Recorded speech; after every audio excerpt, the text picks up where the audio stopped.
여러분, 세상에서 제일 강한 생명체가 뭘까요? 제일 무서운 생명체가 무엇이겠습니까? 사람이죠.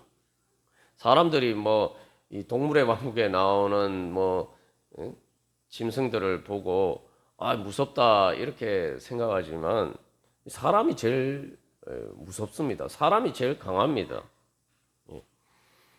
이게 이 막상 1대1로 빈몸으로 이렇게 예전에 그런 것처럼 늑대나 호랑이를 만나면은 참 이렇게 난감한 일이지만, 그러나 현실적으로 보면은 사람이 모든 동물을 지배하고 살죠. 그래서 지금 사자나 이런 맹수들도 사람에게 갇혀서 동물원에 있고 그런 일들을 봅니다. 사람 때문에 멸종이 되어서 지금 호랑이도 보호하고 그렇게 합니다. 성경에서도 제일 이렇게 강한 동물에 대해서 이야기를 할 때 이제 리워야단이라고 하는데, 그 악어가를 제일 이렇게 무서운 그 악의 상징으로 이렇게 이해합니다. 그런데 여러분, 사람들이 악어를 농장에서 키우죠. 여러분, 사람들이 악어 농장이 있습니다. 왜 악어 왜 키웁니까? 우리 여성분들의 그 가방을 위해서 가방의 재료로 쓰려고 그 악어를 사람들이 키웁니다. 여기 아담과 하와가 나오지만 어떻게 보면은 여자가 육신적으로 보면은 제일 약한 것처럼 보이지만 우리 여성분들이 악어 가죽으로 가방을 만들어서 들고 다니십니다.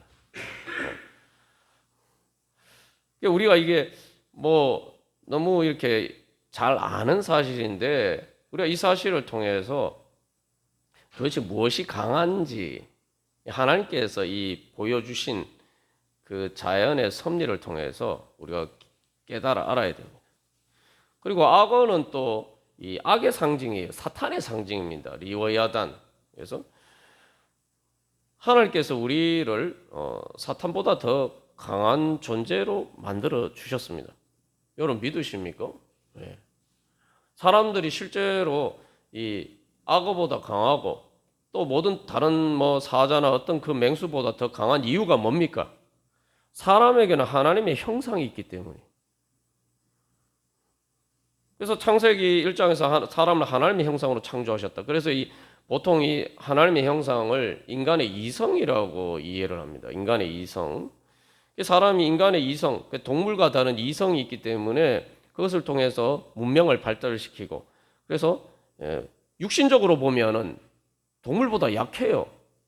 동물들은 겨울에도, 여러분 개들도 보면은 겨울에 추운데 눈밭에 뒹굴어도 얼어 죽지 않습니다. 사람은 그렇게 하면 큰일 나죠. 저체온증으로 죽습니다. 육신만 보면은 사람은 정말 어떤 동물보다 연약한 존재입니다. 그러나 하나님의 형상인 이성이기 때문에 어떤 동물보다 강한 존재가 되죠. 우리가 이런 거 잘 알죠. 잘 아는데 이것을 영적으로 적용하지 않을 때가 많습니다. 하나님의 형상으로 우리를 지음심 받았기 때문에 우리의 능력이 육신의 능력에 의해서 좌우되지 않는다라는 것을 우리가 예수님을 안 믿어도 이거 잘 아는 사실이에요. 그런데 우리가 이 영적인 문제에 있어서는 자꾸 이렇게 육신의 능력으로 내 몸의 어떤 그런 것으로 자꾸 우리 자신을 판단하고 세상을 그렇게 본다 이 말이죠. 예수님을 믿지 않는 사람들의 상식적인 세계에서도 육신의 능력을 가지고 이렇게 판단하지 않잖아요.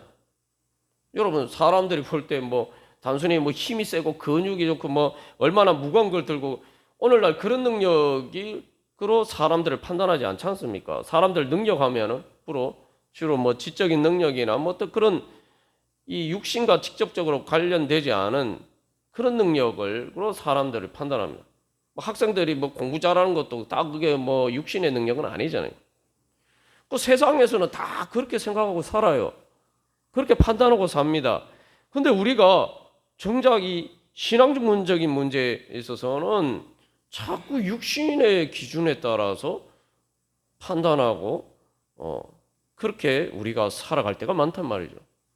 그러니까 이것만 봐도 야, 우리가 이게 참 신앙적인 상식이 없구나. 신앙적인 상식을 둘째치고 우리가 영이신 하나님 믿고 하나님의 형상으로 우리가 창조함을 받았다고 하면서 바로 하나님께서 우리에게 주신 영적인 능력에 대해서 너무 이렇게 무시하고 있구나.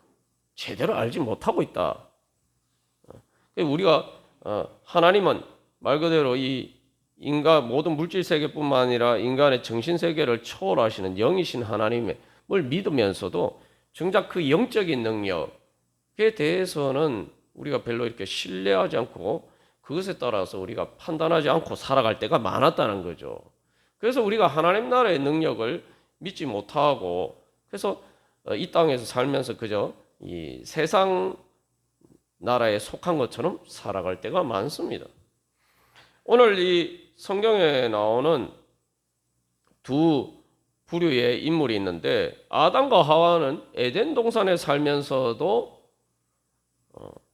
그런 잘못을 저질렀고 예수님의 제자들은 예수님을 따라다녔지만 그러나 겟세마네 동산에서 그들이 영적으로 잠자는 상태에 있다 보니 결국 예수님의 십자가 앞에서 사건 앞에서 예수님을 버리고 다 도망가 버렸어요. 결국 이 하나님 나라의 능력을 믿지 못하는 이 두가 불신의 상태들을 우리가 볼 수가 있습니다. 그러니까 우리가 이제 다 예수님 믿는다라고 하죠. 사실 뭐 예수님 믿는 거, 뭐 진리를 믿는 건 단순하죠. 그러면 설교가 뭐 필요하겠습니까? 다 그대로 믿으면 되죠. 근데 이 설교가 필요하고 우리에게 성경 공부가 또 필요한 이유는 뭐냐면은 우리가 하나님의 말씀을 있는 그대로 믿지 않기 때문입니다. 그러니까 어떤 부분에서 우리가 실제로 믿는다고 하지만 실제로는 믿지 않으면서 자꾸 믿는다고 착각하면서 살아요. 그러니까 어떤 문제가 발생하냐면 내가 믿음이 없어서 하나님의 은혜를 못 받고 하나님의 나라의 능력을 체험하지 못하는 것인데 내 믿음이 부족해서 내가 믿음이 없어서 그런 문제가 발생한다 이렇게 생각하지 않고 어떻게 생각하냐면은 하나님 나라가 능력이 없는 것처럼 하나님이 능력이 없으신 것처럼 우리가 그렇게 생각하며 산단 말이죠. 그러니까 사탄이 그런 식으로 우리를 속여요. 실제로는 내가 믿지 않으면서 믿는다고 자꾸 착각하게 만드는 거죠. 그러면 결국 나는 믿는데 왜 하나님의 은혜를 못 받느냐? 그거 하나님 문제인 거죠. 하나님 문제인 거예요. 그러니까 우리가 의식적으로 그렇게 생각하지 않지만 실제로 내가 말하고 행동하고 살아가는 방식에 있어서 그런 것처럼 살아갑니다.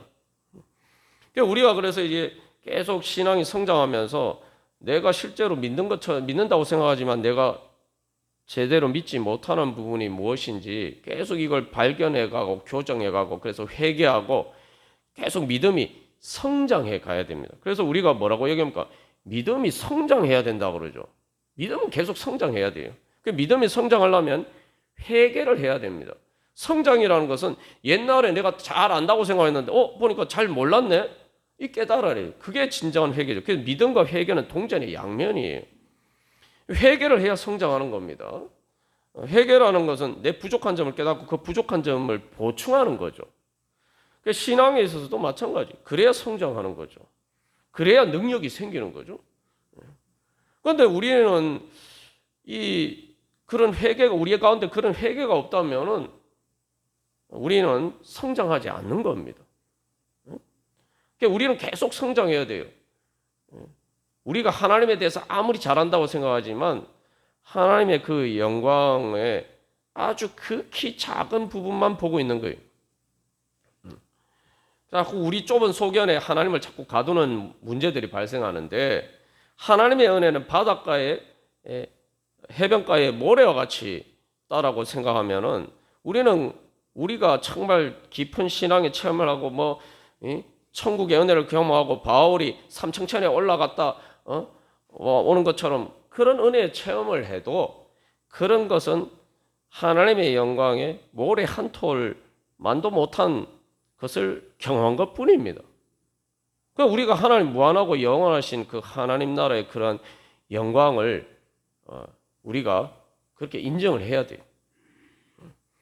그래서 이 제자들도 보면 그렇죠. 제자들도 예수님을 잘 믿고 따랐고 그때 당시에 사람들 중에 예수님이 계셨던 바로 그때에 그 사람들 중에 제일 예수님을 잘 믿는 사람이었어요. 그래서 뭐 제자들이 자기 모든 것을 버리고 예수님을 따랐죠. 근데 그래서 자기들은 믿음이 좋은 줄 알았어요. 베드로가 그래서 큰 소리 치자. 저는 예수님이 죽으신 데까지 제가 따라가겠습니다. 제 목숨 걸고 예수님 따르겠습니다. 이렇게 큰 소리 쳤잖아요. 근데 예수님의 십자가 사건 앞에서 예수님을 부인하고 3번이나 부인하고 예수님을 버렸어요.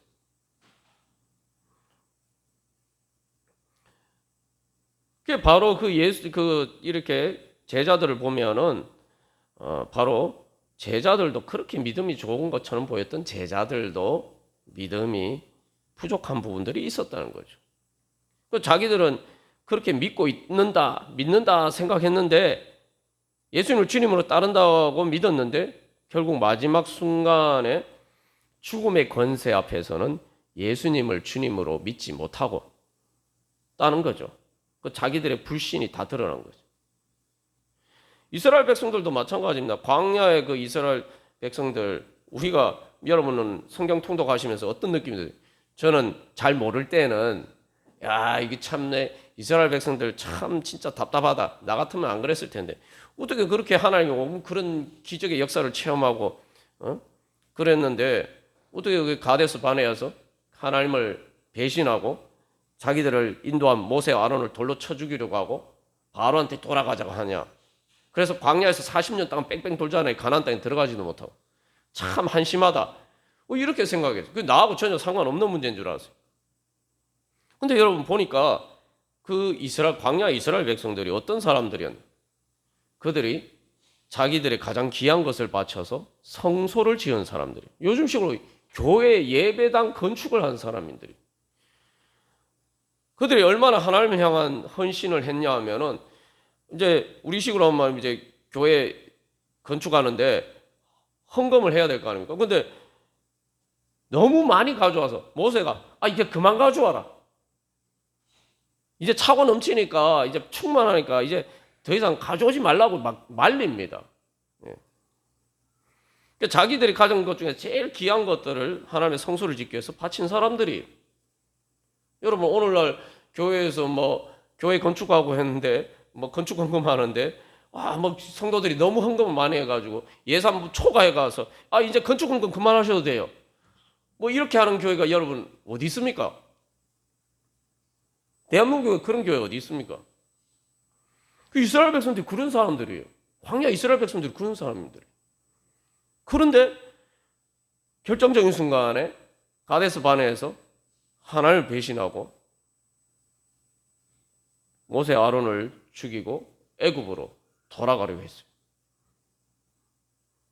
그러니까 우리가 주님 앞에서 이 겸손하게 우리 자신의 믿음을 다시 돌아봐야 합니다. 내가 그런 그 광야 이스라엘 백성들만큼도 믿음이 있는가? 제자들보다 당연히 못하죠. 여기서 이 근본적인 문제가 무엇인지 우리의 믿음을 점검해 봐야 됩니다. 그래서 이 이제 뭐 광야 이스라엘 백성도 그리고 제자들도 이 똑같은 문제가 뭐냐면은 죽음의 위협 앞에서 두려워서 결국 하나님을 배신했다 이 말이죠. 그게 바로 육신의 연약함. 그 육신의 생각에 사로잡힌 거예요. 육신의 생각은 이게 바로 죽음의 권세에 복종하는 겁니다. 하나님보다 죽음의 권세가 더 강하다고 생각하는 거예요.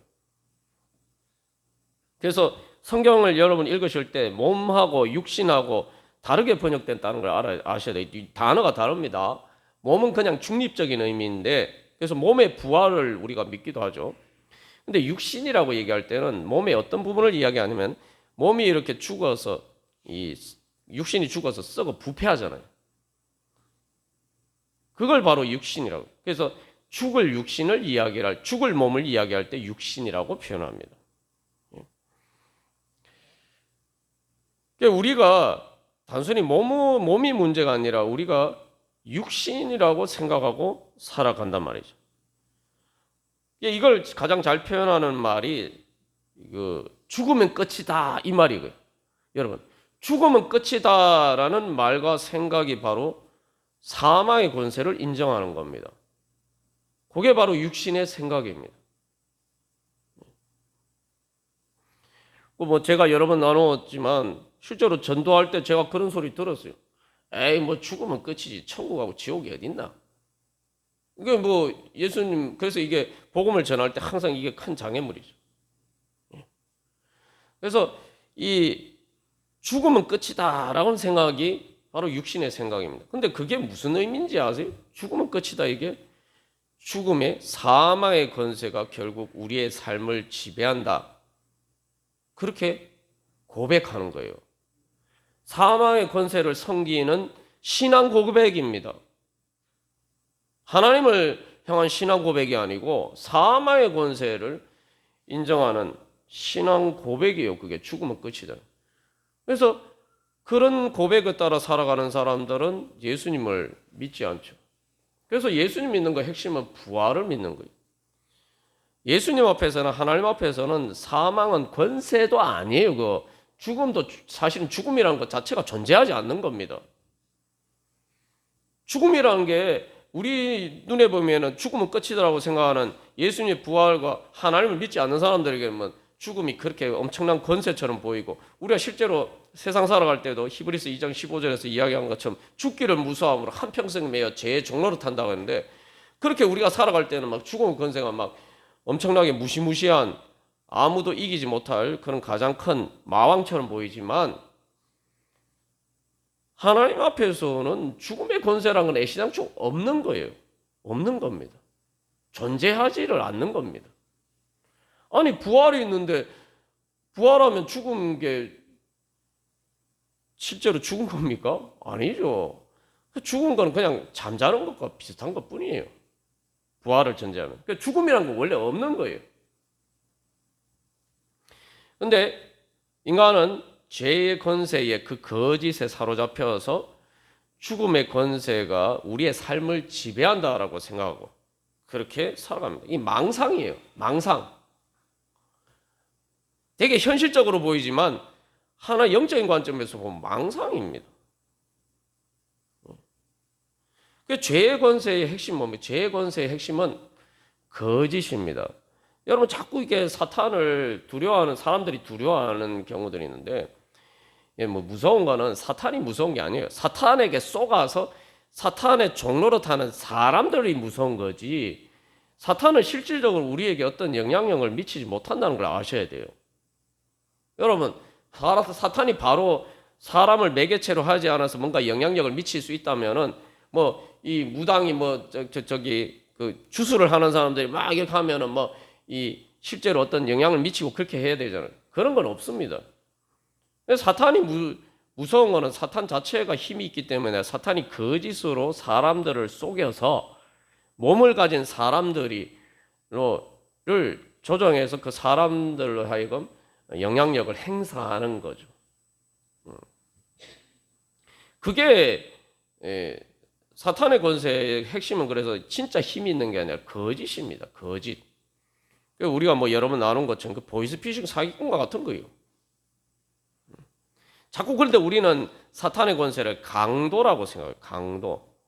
강도가 아니라 사탄은 보이스피싱 사기꾼과 같은 거예요. 그 보이스피싱 사기꾼의 말을 듣고 그 사기에 속아서 행동하는 사람들 때문에 세상이 지옥과 같은 무서운 일들이 일어나는 것뿐이에요. 여기서 이제 중요한 것은, 그래서 우리가 이 하나님의 나라의 능력을 진짜 믿어야 됩니다. 하나님 나라의 능력을 믿어야 돼요. 가데스 반에서 이스라엘 백성들 결정적으로 실패한 이유가 뭡니까? 두려워했기 때문에. 무서워했기 때문에. 여러분, 전쟁할 때 보십시오. 전쟁할 때 무서워하면은, 두려워하면은 벌써 반은 지고 들어가는 거예요. 상대방과 싸우는데 무서움에 두려워서 벌벌 떠는 군대는 벌써 이미 패배가 확정된 거나 마찬가지예요. 사탄은 그래서 우리를 거짓으로 속여서 부풀려서 자기가 엄청 권세가 있는 것처럼 그런 식으로 포장을 해서 우리로 하여금 두렵게 만들어서 우리가 그것을 따르게 만드는, 뭐 좋아서 따르지 않는다 하더라도 어쩔 수 없이 그냥 거기에 굴복하게 만드는 거예요. 그러니까 우리가 그래서 이 창세기 3장의 이 뱀의 유혹을 보면, 뱀을 통한 사탄의 유혹을 보면 그렇죠. 이게 다 거짓말. 핵심은 거짓말이에요. 그러니까 우리가 자꾸 이렇게 그 세상에서 그냥 그 죽으면 끝이다라고 생각하는 하는 그런 세상 속에 살다 보니까 자꾸 거기에 세뇌가 돼서 그 거짓에 나도 모르게 따라가고 있는 거예요. 뭐 죽으면 끝이다. 우리는 그렇게 믿지 않는다고 하지만 중요한 건 죽으면 끝이다. 하나님이 안 계시다라는 그런 전제하에서 사람들이 행동을 하고 말을 하고 그런 세계관과 가치관에 따라서 움직인다 이 말이죠. 그러니까 우리도 그러니까 세상적인 사고방식, 삶의 방식에 따라서 살면은 나는 죽으면 끝이다라고 믿지 않지만 나는 똑같이 실제로는 죽으면 끝이다라는 죄와 사망의 권세의 아래서 살아가는 것과 마찬가지란 말이죠. 그래서 여기서 우리가 깨어서 우리가 영적으로 하나님 나라의 능력을 믿고 하나님 나라의 능력을 믿고 살아야 돼요. 하나님 나라의 능력을 따라서 살아야 돼요. 하나님 나라의 능력을 믿으면은 제자들처럼 예수님을 버리고 도망가지 않죠. 부활하신 예수님을 만나고 나니까 제자들이 어떻게 바뀌었습니까? 하나님 나라의 능력을 알게 되니까 진짜 믿게 되니까 어떻게 했죠? 예수님을 죽인 바로 그 사람들 앞에서도 큰 소리 치면서 담대하게 하나님의 복음을 전했죠. 몇 달 차이밖에 나지 않아요. 예수님 십자가에 못 박혀 예수님 앞에서 그 무서워서 도망갔던 그 제자들이 오순절 이후니까 오순절 성령님이니까 몇 달 지나고 난데 사람들이 싹 바뀌어가지고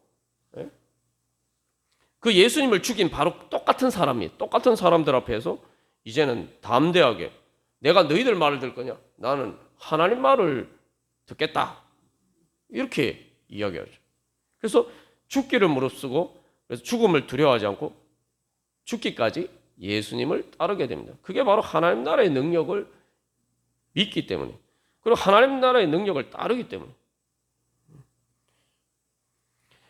그래서 결국 신앙생활이라는 건 내가 하나님 나라의 능력을 믿고 하나님 나라의 권세를 믿고 살아가느냐 아니면 죄와 사망의 권세를 믿고 살아가느냐 사실 그 문제 내가 뭐 어떻게 생각하느냐가 중요하지 않고 무엇이 실질적으로 힘이 있다고 생각하냐 그래서 실질적 힘이 있다는 건 내 현실의 삶에 무엇이 진짜 나에게 영향력을 미친다고 생각하고 살아가느냐 그 문제죠. 여기 이제 보면은 이제 예수님의 제자들이 지금 겟세마네 동산의 상황인데 이게 지금 예수님과 제자들의 상황이 비슷한데 예수님의 상황이 더 심각하죠. 그 예수님 우리가 지난번에 살펴본 거죠. 예수님은 죽고 싶도록 힘드셨어요. 그래서 그 예수님의 슬픔과 괴로움과 고통은 제자들과 비교할 수 없이 그렇게 크셨단 말이죠. 그러니까 완전히 그것이 그 사망의 권세가 완전히 예수님을 둘러싸고 있었단 말이에요. 마치 물에 빠진 사람처럼 그렇게 그게 압도당하는 육신의 감정에서 보면은 압도당할 수밖에 없는 그런 상황에 있었어요.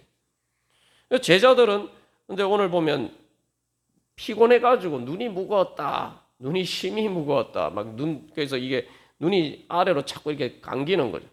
근데 이제 누가복음에서는 그 말씀을 이제 슬픔에 때문에 잠이 들었다 이렇게 또 이야기했어요. 그러니까 어쨌든 이 예수님과 제자들이 똑같은 그런 사망의 어두운 권세에 눌렸는데 그 대처 방식이 다르죠. 그러니까 여기서 우리가 하나님께서 주시는 그러한 믿음의 방법을 보고 따라야 된다. 뭐 우리가 어떻게 보면 너무 장애야. 아이고 영적으로 깨어서 기도해야 된다. 그런데 왜 문제는 그래서 내가 왜 영적으로 깨어서 기도하지 못할까? 내가 무슨 생각이 잘못돼서 그러냐? 이걸 알아야 돼요. 뭐 영으로 깨어서 기도하라 그건 누구나 다 잘 알잖아요. 근데 잘 아는데 왜 못할까? 이게 우리가 설교나 성경 공부가 필요한 거는 왜 내가 잘 아는데 그대로 안 될까? 내가 그렇게 행하지 못할까? 그 문제 때문이죠. 내한테 적용이 안 된단 말이에요. 적용이. 하나님 나라의 능력을 뭐 우리가 머리로는 다 아는데 중요한 건 내 삶에 적용이 안 된단 말이에요. 적용이 안 되니까 설교 말씀 듣고 내가 기도하고 회개하고 내 하나님의 빛이 비춰서 내가 어떤 부분에서 적용이 안 되는지를 이렇게 봐야 된단 말이죠. 그래야 그걸 문제를 해결하고 내가 하나님 나라의 능력을 받을 수가 있는 거죠. 여러분 수학 문제 학생들이 수학 문제 풀 때도 공식 알아도 공식 안다고 문제 풀 수 있는 거 아니잖아요. 그래서 뭐 예전에 뭐 수학의 정석, 뭐 해법 뭐 이런 얘기인데 그게 뭡니까? 공식을 하는데 공식을 문제를 만났을 때 어떤 공식을 적용하고 어떤 방식으로 문제를 풀어야 되는지 해법과 정석을 배우는 거죠. 그거 모르면은 공식을 알아도 문제 못 풀어요. 그러니까 우리가 하나님 나라의 능력 모든 뭐 교회를 웬만큼 다니면 기본적인 공식은 다 알아요. 뭐 깨어서 기도해 다 아는데 중요한 건 그걸 나한테 적용하는 해법과 정석을 모른다 이 말이죠. 그러니까 내 삶의 문제를 적용해서 이게 그 하나님 나라의 능력을 받지 못한다는 거죠. 그러면은 우리에게 어떤 문제가 있느냐? 우리의 가장 큰 문제는 육신의 연약함을 인정하지 않기 때문입니다. 아니 무슨 얘기야? 내 육신이 연약한데 아유 주님 저는 연약합니다. 뭐 잘 아는데 그죠? 육신의 연약함을 인정하는데 우리가 뭘 인정하지 않냐면은 육신의 눈이 연약하다는 사실을 인정하지 않는다는 거예요. 이게 모순이에요. 이게 여기서부터 우리가 벌써 사탄에게 쏟고 있는 거예요. 깜짝같이 쏟고 있는 거예요. 여러분 내 육신이 연약하다 이거 잘 아유 주님 제가 육신이 연약해서 그렇습니다. 제 마음은 원이 이 말씀을 우리가 그래서 자꾸 악용하죠. 예수님이 마음은 원이 육신이 약하다. 아이고 주님 그렇습니다. 제 마음은 참 주님 따르기를 원하는데 깨어 기도하기를 원하는데 제 육신이 참 약합니다. 그러니까 오히려 내가 깨어서 기도하지 않는 것에 대한 그것을 정당하고 합리화하는 말씀으로 이걸 악용한다 이 말이죠. 왜 그렇습니까? 육신의 연약함은 인정하는데 정작 육신의 눈이 어두운 것은 인정하지 않는다 이 말이죠. 그게 무슨 말이냐면은 육신 눈이 어두운 걸 인정하지 않는 거예요. 육신의 눈에 어두워서 영이신 하나님을 보지 못하고 하나님 나라의 능력을 보지 못하고 하나님 나라의 영광을 보지 못한다는 사실을 인정하지 않고 그저 내 육신의 눈에 보이기에 내가 연약하고 죄와 사망의 권세가 나를 막 어둠이 둘러싸고 있는 것 같으니까 그냥 그게 다라고 생각하는 거예요.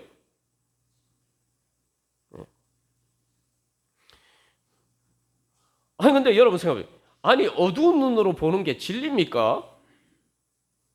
아니 육신이 연약하다고 우리 다 알잖아요. 근데 왜 육신이 연약한데 육신의 눈이 연약한 거는 다는 사실을 왜 우리가 생각하지 못하는 걸까요? 육신의 눈이 연약하다면 육신의 눈이 어둡다는 거예요. 어두워서 육신의 눈에 제대로 못 본다는 거예요. 그러니까 육신의 눈에 보이는 것에 따라서 내가 내 삶의 상황을 보고 판단하면은 큰 착각에 빠지는 거죠. 그러면서 그런데 마치 우리는 어두운 눈으로 모든 것을 다 보는 것처럼 착각하면서 산다 이 말이죠. 그래 육신의 눈에 보이는 대로 따라 사는 거. 그래서 육신의 눈의 연약함을 인정하지 않으니까 육신의 눈에 보이는 것이 다 전부 다라고 생각하고 살아요. 그래서 사실 육신의 감각이 문제는 아닙니다. 자꾸 우리가 이제 이것도 혼동하면 안 되는데 내 몸이나 내 육신이 문제가 아니에요. 내가 배고프면 먹고 싶고 뭐 이런 육신의 오감이 문제가 아닙니다. 그 감각을 해석하는 마음이 문제예요. 이것도 여기서 사탄에게 또 쏘는 거예요. 자꾸 그렇게 얘기하면 또 영적인 거 얘기하면 육신의 감각 자체가 문제인 것처럼 얘기해요. 실제 문제는 육신의 감각을 해석하는 마음이 문제인데 삐뚤어진 그 마음이 문제인데 몸은 하나님이 주신 우리에게 은혜해 주신 다 수단이고 육신의 감각도 다 하나님이 주신 은혜의 그 감각인데 그것을 내가 잘못 해석하기 때문에 거기에 오감만 인정하고 거기 영적인 감각을 싹 빼버리고 해석하니까 문제가 되는 그 마음이 문제인데 마치 육신 몸 자체가 문제인 거죠. 또 이런 식으로 또 책임 전가를 해요. 그러니까 아담과 하와가 범죄가 난 다음에 제일 먼저 한 일이 뭔가 책임 전가. 자기가 잘못해놓고 자꾸 뭐 아담은 하와 탓을 하고 하와는 뱀 탓을 하고 그러죠. 예. 아니 아담과 하와에게 모든 것을 다스리라고 권세를 주셨는데 왜 뱀의 말을 듣고 이제 와서 뱀한테 책임 전가를 합니까? 권세라는 건 책임을 전제를 하는 거예요. 뭐 예전에 뭐 세상에서 잘 그런 그 경험 제대로 경험하지 못할 때도 있지만 군대에서는요. 군에서는 저 밑에 어떤 사병이 잘못해서 사고가 일어나면은 위에 지휘관들이 다 책임집니다. 왜냐? 권세가 있기 때문에. 그다음은 그만큼 일반 사회보다 그만큼 군에서는 명령에 복종하는 철저하게 명령에 복종하는 조직이기 때문에 그만큼 지휘관의 책임이 더 큰 거예요. 지휘관이 자기가 직접 잘못 안 해도 지휘 책임을 지는 거죠. 근데 뱀의 말을 듣고 지금 뱀한테 책임 전가한다는 건 벌써 자기 스스로 뱀의 종이 됐다는 걸 인정하는 거죠. 마치 어른이 애들한테 책임 전가하는 거 마찬가지죠. 자, 그래서 여기서 계속 이게 문제가 발생하죠. 그래서 마음이 문제인데 육신의 감각 탓을 하고, 그죠? 여기서 어쨌든 중요한 것은 내 어두운 눈으로 보는 육신의 눈이 연약하니까 내 육신의 눈에 보이는 게 다가 아니에요. 그 어두운 눈으로 보는 것이 진리라고 생각하면 안 되는 거죠. 내 육신의 눈에 안 보이니까 존재하지 않는다. 그렇게 생각하고 살면은 그게 어리석은 거죠. 여러분 세상 사람들도 그렇게 안 삽니다. 근데 이상하게 사람들이 심지어 우리가 예수 믿는 우리들도 세상 사람들도 그렇게 안 사는데 신앙 문제에서만 딱 하면 이게 아이고 내 눈에 안 보이니까 믿는 게 참 어렵네. 내 눈에 안 보이니까 믿는 게 참 어렵다고 생각해요. 여러분 세상에서도 눈에 안 보인다고 믿는 게 어렵다라고 생각하지 않습니다. 다 믿고 눈에 안 보여도 다 믿고 사는 거죠. 여러분 여름에 자외선 가리려고 선크림 바르고 돈 주고 선크림 사서 돈 바르고 뭐 어떤 분들은 막 가리고 하잖아요. 이건 자외선 눈에 보입니까? 여러분 육신의 눈에 보입니까? 안 보이잖아요. 안 보이는데도 다 믿어요. 자외선 받으면 실제로 얼굴이 타고 이거 안 믿는 사람 누가 있습니까? 눈에 안 보여도 다 믿잖아요. 근데 우리가 하나님 그렇게 믿습니까? 그러니까 우리가 이걸 하나님 나라의 능력을 받으려면 하나님 나라가 능력이 없는 게 아니고 아이고 내가 참 육신의 눈이 어두운데 내가 그 육신의 눈에 따라서 자꾸 이게 사탄에게 속아서 거짓에 속아서 자꾸 육신의 눈에 보이는 것을 자꾸 판단하는 거야. 그러니까 눈에 안 보이니까 육신의 눈에 안 보이니까 믿어야 되는데 세상의 과학자들이 한 얘기는 다 믿으면서 여러분 정작 하나님 말씀은 안 믿는다 이 말이죠. 여러분 지구가 뭐 지난주에 우리가 나눈 것처럼 지구가 태양 돈다고 다 그렇게 아시잖아요. 근데 여러분 눈으로 볼 때 지구가 어디 태양을 돕니까? 태양이 지구를 돌지. 해가 동쪽에서 또 서쪽으로 지는데 해가 움직이지 지구가 움직입니까? 근데 요즘에 누가 그 태양이 지구를 중심으로 태양이 돈다 이렇게 얘기하면은 정신 나간 사람이라고 얘기해요. 눈에 안 보여도 다 믿잖아요. 과학자들이 얘기하니까. 근데 우리는 하나님을 그렇게 안 믿어요. 그러면서 자꾸 믿는 게 내 눈에 안 보이니까 정말 믿는 게 어려운데 믿는 게 어려운 게 아니고 안 믿으니까 어려운 겁니다. 안 믿으니까 어려운 거예요. 자꾸 그것도 아이고 그러니까 내가 믿는 게 어려우니까 내가 믿지 못하는 것에 대해서 정당화하고 합리화하는 거예요. 믿지 못하는 불신하는 내가 문제가 아니라 그 책임 전가를 하나님께 하는 거죠. 내가 믿는 게 없어서 어려운 거지. 그런데 내가 믿음이 없어서 어려운 건데 자꾸 내가 믿음이 없는 것이 당연한 것처럼 그 믿는 사람들은 뭐 베드로나 제자들처럼 바울처럼 그런 믿음이 좋은 사람들은 그 사람들 특별한 사람들, 특별한 능력을 가진 사람들이다. 그 나하고 다른 사람이다. 자꾸 이렇게 생각하죠. 여러분 성경에 보면은 뭐 성경에 등장하는 인물들이 특별한 사람들입니까? 구약에도 예수님이 다윗을 부르셨고, 예? 이세가 왔는데 잔치 자리에 초대도 못 받았고, 아무리 그래도 그렇지 뭐 아무리 막내라도 아들, 아니 다윗은 이세 아들 아닙니까? 위에 형들만 싹 다 부르고 다윗만 싹 빼놓고, 근데 하나님 그 다윗을 선택하셔서 하나님의 역사를 이루셨죠. 한나는 어떻습니까? 애도 낳지 못해. 옛날에 애 못 낳으면은 여자는 사람 취급을 못 받았죠. 그런 한나를 선택하셔서 하나님이 이스라엘 부흥의 역사를 여셨고, 뭐 우리가 뭐 성경에 있는 인물 중에 그렇게 대단한 사람들이, 진짜 대단한 사람들이 세상적으로 봤을 때, 육신의 눈으로 봤을 때 대단한 사람들이 몇이나 됩니까? 그런데 자꾸 성경의 인물들은 특별한 사람이니까, 사실은 내가 안 믿는 것을 그렇게 정당하고 합리화하는 거예요. 그러니까 문제는 뭐냐면은 그런 식으로 내가 판단하고 내 육신의 눈에 보니까 아이고 이거 안 되겠네 이렇게 생각하니까 이건 어쩔 수 없다는 거예요. 어쩔 수 없다. 그래서 이게 다니까 바꿀 수 없다라고 생각해요. 바꿀 수 없다. 그걸 다른 말로 뭐라고 하면 운명. 그건 운명이라고. 그 운명처럼 받아들여요. 예수님이 이 잔을 내게서 이 잔을 피하게 하여 주시옵소서. 그게 이제 고난의 잔, 운명을 상징하는 것인데, 딱 이 사람들이 그래서 육신의 눈에 보이는 것은 그때그때 지나가는 겁니다. 육신의 감각이 잘못된 게 아니고, 육신의 감각은 바로 눈앞에 바로 지금 이 순간 찰나라고 이야기하죠. 그 순간의 현상들을 그냥 감지하는 것 뿐이에요. 그게 지속되는 게 아니에요. 근데 우리의 현실은 어떻습니까? 트라우마나 상처나 이런 것들이 그게 과거에 일어났던 사실인데 계속 미래에도 영향을 미쳐요.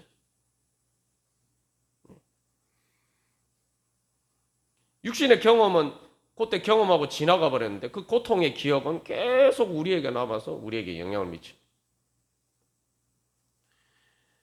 여기 육신의 감각이 문제가 아니에요. 그러니까 내 마음이 문제인 거예요. 그 뭐냐 하면은 육신의 연약함이 전부고, 그래서 그것은 바꿀 수 없는 것이다. 어쩔 수 없는 것이다. 그러면 뭡니까? 그게 절대적인 게 됩니다. 절대적인 게. 하나님이 절대자가 아니라 그 죄와 사망의 권세가 절대자가 되는 거예요. 그러니까 하나님을 믿는다고 하지만 실제로는 죄와 사망의 권세를 하나님처럼 믿는 거예요. 그러면은 더 이상 희망이 없죠. 그러니까 기도하지 않는 겁니다. 그래서 기도하지 않는 거예요. 그래서 하나님을 향한 소망을 가지고, 하나님 나라에 대한 능력에 대한 소망을 가지고 기도하지 않는 겁니다. 그러나 오늘 예수님께서는 기도하시고 그 시험을 이기셨습니다. 아담과 하와는 그런 자기들이 범죄했을 때 자기들의 부끄러움을 발견했죠. 자기들의 부끄러움을 인정해야 되는데, 이게 다 뭐냐면 육신의 눈에 보이는 것이, 자기들의 뱀의 말을 듣고 자기 눈에 보였던 게 다 거짓이었구나, 이걸 인정하면 문제가 쉽게 해결되는데, 그걸 인정하지 않으니까 자기들의 육신의 눈이 어두워서 연약한 것을 알고 그걸 부끄러움을 발견했는데, 그러면은 주님 앞에 나가서 그 문제를 해결받아야, 주님 부르실 때 아이고 주님 제가 여기 있습니다, 제가 이렇게 범죄했습니다 하고 그렇게 하면 되는데, 하나님의 소리를 듣고 오히려 두려워서 숨어버렸어요. 예수님은 두려우셨지만 숨지 않으시고, 두려우셨기 때문에 더 그것을 이기시기 위해서 하나님 앞에 나가서 더 기도하셨어요. 그러나 아담과 하와는 하나님을 피해서 더 어두운 가운데로 가버렸죠. 그게 뭡니까? 결국은 죄와 사망의 권세에서 사로잡혀서 거기서 점점 더 강하게 그 사로잡혀 가는 거죠. 죄와 사망의 어두움 속으로 자기들 예전에는 쏘가서 갔는데 이제는 자기들 스스로 점점 죄와 사망의 어두움의 깊음 속으로 들어갑니다. 여러분, 하나님 나라의 능력을 믿으십니까? 올해는 이제는 아담과 하와의 길을 가지 마시고 범죄한 아담과 하와, 하나님을 피해서 숨은 아담과 하와를 길을 가지 마시고 예수님을 따라서 깨어서 기도하실 때 하나님 나라의 능력이 있고 예수님이 십자가를 넘어서 부활과 하나님 나라의 승리의 영광에 이르신 것처럼 우리도 그런 은혜 받을 줄로 믿습니다. 우리 그런 은혜 소망하면서 우리 한 주간 기도문 같이 나누고 우리 같이 기도하도록 하겠습니다.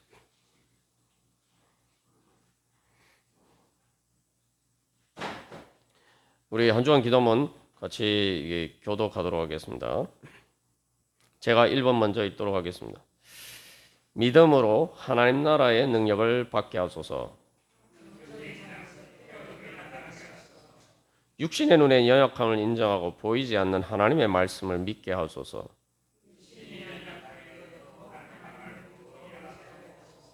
영으로 깨어 기도하며 하나님 나라를 찾고 구하고 이루어가게 하소서. 모든 연약함과 시험을 이기고 승리하게 하소서. 아멘. 이 시간 다 같이 예수님이 겟세마네 동산에서 하나님께 기도하신 것처럼 하나님 아빠 아버지 크게 부르짖고 같이 기도하겠습니다. 하나님 아빠 아버지